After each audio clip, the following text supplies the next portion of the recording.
Welcome to the Spotlight series. On today's episode, we are joined by Susie Campbell. Welcome, Susie. Oh, thank you. Welcome. So great to finally have you on the show. We've been planning this for ages. I know. All right, so let me tell you a little bit about Susie. She has a marketing and PR company called Little Black Book Marketing, and it's designed to help businesses to market themselves locally through connections, partnerships, and other cost-effective marketing strategies such as the media.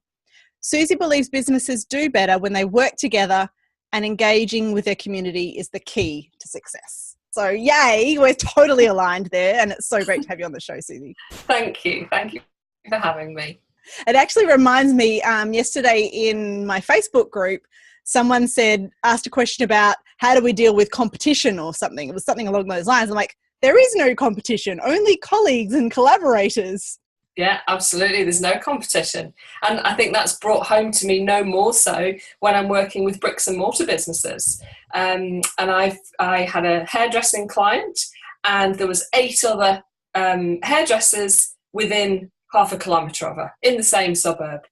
And she was not fazed by this at all, which was great because it's very easy to work with people who aren't fazed by competition. But she could quite easily have and thought, and then one of them moved almost next door to her. But no competition, and she's fully booked. Yeah, that's great. I love it.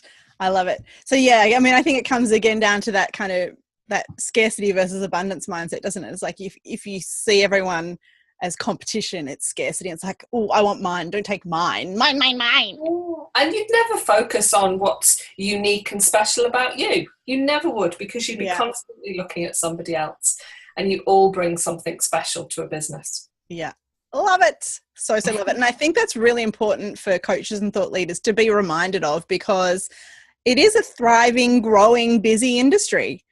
Yeah. There are lots of us around. But, I just tend to not look at what other people are doing in my space. It's like, I mean, I don't have time. It's kind of funny because people say, oh, have you heard of so-and-so if they're doing, a similar thing, especially when I was doing course creation. And I'm like, oh, no, who's that? What do they do? I don't know. No. I don't have time to look at that. I'm so busy just serving my clients. Absolutely. And you will find that actually collaborating with your so-called competitors can be advantageous. Not because you want to copy them or do what they're doing, but you will learn from each other because you've all got something that you're doing differently. And I was part of a mastermind group last year, and we were all marketers. And I remember the organizer messaging me first, and she said, look, you might not want to join now because they're all marketers. And I said, no, don't be daft. That's great. Because I'm quite sure they're not marketing in the same way as I am. And we weren't. And we remain friends now and help each other out and share and collaborate. And because we're all so different. Yeah, absolutely. And that's, I mean, I've got a great example that comes to mind for me is Trudy Pavlovsky, who, both of us have been doing course creation stuff for a number of years. And, it would have been easy for me to see her as a competitor, but, not at all. We have a great laugh together, we message each other all the time. We've been out for drinks together, and what it means is that I refer clients to her all the time. Yeah, absolutely. And she was one of the first people to jump on board and support our Kickstarter campaign. So, it's, you've got to see people operating the same space as you. You know that they're going to like a lot of the same stuff because they've chosen to work in the same thing. So, you're probably going to get along really well. Yeah. And the sooner you embrace that, the sooner you will have confidence in your own stuff.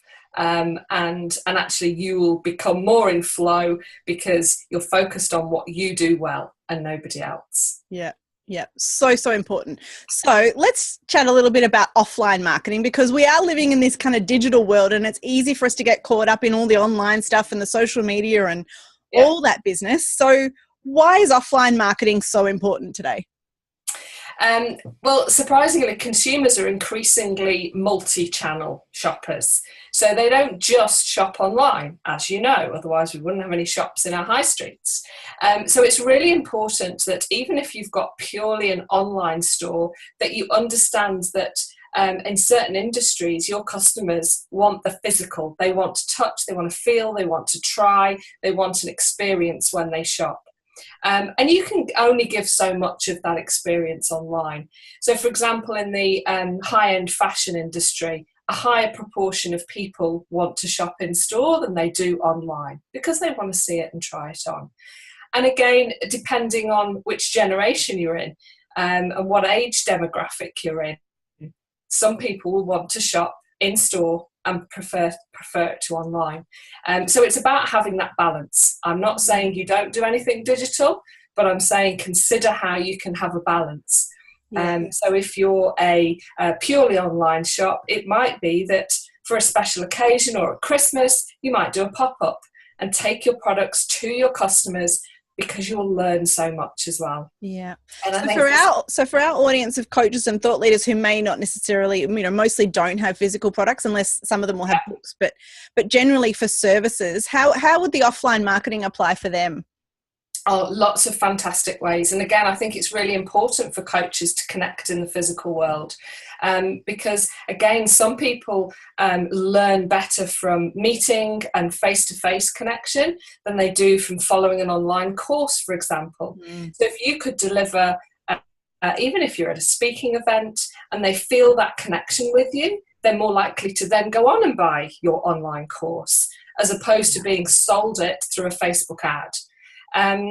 Absolutely. Awards, you can build your credibility and your brand by entering awards. And again, potential customers see that, feel a connection with you, maybe hear you being interviewed, and it just builds that rapport with you and sets you apart from someone who is a mythical character online, who they never meet, they never speak to, they don't feel that connection and warmth.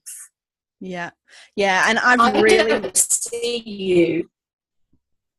I was going to say, I don't see you as online, Renee. I know you are, but I also see you, you put photographs of you doing your meetups and connecting with real people. And that I feel like I've known you. I feel like I've met you, but I haven't. But I feel more of a connection with you than I would with another course creator that I've never connected with. Yes. Yeah. And I think that's, in the last sort of 18 months or so that I've been doing the live events again, I kind of lost touch with that. When I had young kids, I wasn't out and about running events anymore because it was a bit too hard basket, right? But, being back out in the real world again, I'm just reminded how much easier it is to just connect with real people in real life. And, my conversion rates have gone through the roof at live events. It's so much easier. The other day I did a 40-minute presentation and got 7 new clients. That's not bad. Yes. And you will probably find that you sell higher value when you're face-to-face than online. So you can sell volume at lower margins online, and it's the same in retail and bricks and mortar. But when you connect with people face-to-face, they're more likely to hand over higher value money to you for your products or services. Yeah, absolutely. Great. So can you give us some more examples of some offline marketing that would work for a coach or a thought leader? Yeah, sure. So obviously we talked about events, and that could be your own event that you put on, and that could be a workshop, it could be a speaking event, an informal get-together, entering awards like we've mentioned, using the media. And that doesn't have to just be print. That can be connecting with your local radio station. It can even be TV, bloggers and influencers. There's lots of ways to use the media as a coach. You could do an expo. There's a lot of business expos around that a lot of people think it's for physical products or the more traditional business services like accountants or marketers. But coaches are equally in demand. And if you're in demand online, why wouldn't you be in demand at a business show? And there's probably not going to be much competition there because coaches don't think to go along to these sorts of things. But as you know, the sort of health and well-being of business owners is just as important as getting their numbers right and doing their marketing right. So they're quite useful. Partnerships. And again, a partnership could be an offline or an online partnership. So offline, that could be where you team up with a complementing coach to deliver an event and share the event together. because you can share your database, you can attract more people, you get a new audience, they get a new audience, you both win. And it adds more value to the audience. What else could you do? So you could do a media stunt as well, a PR stunt. Now this sounds like fun. Hold on, give me some ideas here. Stunts. She's talking my language. I love PR stunts. So it's obviously a PR stunt is something that's going to attract media attention as opposed to you reaching out to get the media. And depending on what sort of coach you are, this could be, there's all sorts of things you could do. So if you were a health coach, you could do something fun with a group of people. You could do something in your local community, which is lovely because that attracts the local media as well as industry media and broader media. I don't know for you, Renee, so course creation and the infographics. Yeah, so I've moved away from the whole, last time we spoke, I was doing the full 7 stages, as is in my book. But what I've sort of realized in the last sort of 6 months or so is that stage 4 is my favorite bit. And stage 4 is all about creating the models. Because I'd be going through my process and I'd go through the first 3 stages and then I'd get to stage 4 and then I'd go, this is the best bit. And then I'd do stage 4, which was awesome. And then I'd finish the rest. So now I'm not doing the full course creation stuff. I'm doing just the business porn of infographics. That's just me. That's it. So you, just off the top of my head, and I've just thought of this, you could, there's probably something similar to you, but there's a park near me and it's got this huge wall that the graffiti artists use. And they do fabulous creations and it's right by the road and everyone watches it and every day it's something different and there's great messages or images. You could do something really fun in graffiti and do a huge infographic on a wall in a community. Obviously get the approval of the council, don't just go and vandalise walls. And you could do it for a local business and it could be an online or an offline business. Wow. Just do something fun. That sounds so brave. But it's something different. You could engage a local artist and get them to do it with you. But so what I mean is PR stunts are fantastic because it's something a bit different. It attracts people's attention. And again, people talk about you. And that's ultimately what you want people to do. You want people to talk about you in a positive way, of course. Another overlooked one, and it might sound really silly, but personal branding and vehicle branding. How many coaches do you know brand themselves? I mean, they may use colour brand. I know a lot of coaches that go for a particular colour. Yes. No, really? Who does that? You can't guess mine. Nah. But you don't see people with actually branded uniforms. So when they're going to speaking events, when you're walking around the shops, when you're in your local community, what a great way to spark a conversation. And again, just recently I was out and about and there was a guy plain black polo shirt on, and the tradies are great at this, and it just said electrician and his mobile number. That was it. So easily photographable, easily to dial in your phone. I need a Sparky. But what about, I'll help you lose 5 kilograms in 5 weeks. Or if you were a weight loss coach or whatever sort of coach you were, if you had a great message on your back, that's a talking point. Someone's going to stop you and ask you and talk to you. And that's ultimately what you want. So branding. And then I suppose... So could I put on mine, although I don't know if I'd ever be brave enough to do this, ask me about hashtag business porn. Business porn. Why not? Why not? I was telling someone the other day, I did a speaking event a few years ago and I had a top made and I put all the people I'd either partnered with, and I had their logos all over me, and then I had a QR code on my back and I said, scan me. And people were scanning me all day and I was capturing their details because they were curious. Who's this lady with the QR code on her back? Scan me. No way. So, it's just fun because ultimately I'm an online marketer in terms of I don't have physical premises. People don't come and visit me in an office. So I'm online, really. So how do I take myself offline? So yeah, there's so many fun ways you can be offline. Yeah, that's great. I'm sure you've got the creative juices flowing for lots of our listeners, and they're enjoying coming up with some new ideas. And I would love to hear from the audience as well. So please do, send through your email. Send me an email to renee@shareyourpassion.com.au and tell me your creative ideas. Let's see if you can come up with something that'll make me laugh. Because I love a laugh. Yeah. I don't know if I'm going to go. I'm a bit scared about graffitiing something, but I'm almost at the point where I could, wear #business porn somewhere on my clothing. Maybe. Someone's going to ask, what is business porn? Well, they should. They should know by now if they've been listening.